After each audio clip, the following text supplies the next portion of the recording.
Hey everyone, John Stevens with PCS Homes here at eXp Realty, and I just got finished putting a brand new listing in the MLS, and that reminded me of some buyer tips that I used to hand out, and I thought it would be a good idea to share those with you, especially if you're in the military. And in the military, I always suggest and have for years that if you're going to buy a home, the first thing you want to do really is start with the end in mind. Begin with the end in mind. That's a quote from a business book that I read years ago by Stephen Covey, The 7 Habits of Highly Successful People. And what that really means is begin with a purpose, right? The end goal. And in your case, in the buyer, especially in the military, because it's probably going to be a shorter time frame that you have that house, is someday you're going to need to sell that house. So we want to make sure up front that we do a great job of getting a house that not only you will enjoy while you're here, but that is easy to sell and that other people will want in the future. So there's really 3 things that I talk about and I think you should think and consider when you're about to purchase. Number 1 is location. And in this case, really,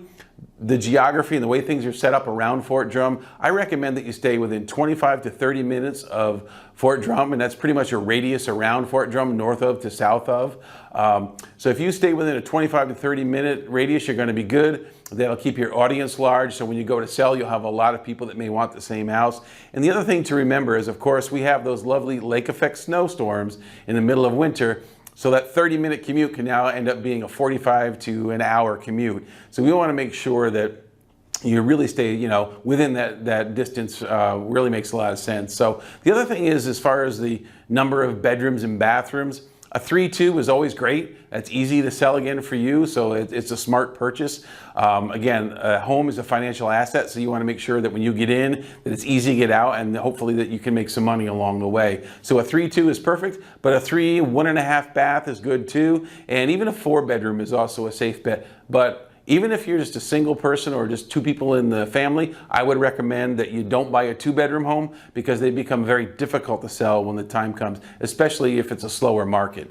So just keep that in mind as well. Now, as far as price goes, everything's changed, of course, over the last couple of years, but right now, anything from $175,000 to $275,000 is a real sweet spot in the market. But if you're a little bit below, maybe $150,000 and up to $325,000, $350,000, that's fine as well. You start getting higher than that and there's very few buyers, or lower than that and there's a lot fewer buyers. So stay within that at maximum $150,000 to $325,000, and you'll be in good shape. So I hope you found this information helpful. I'll send you some more tips soon. Take care.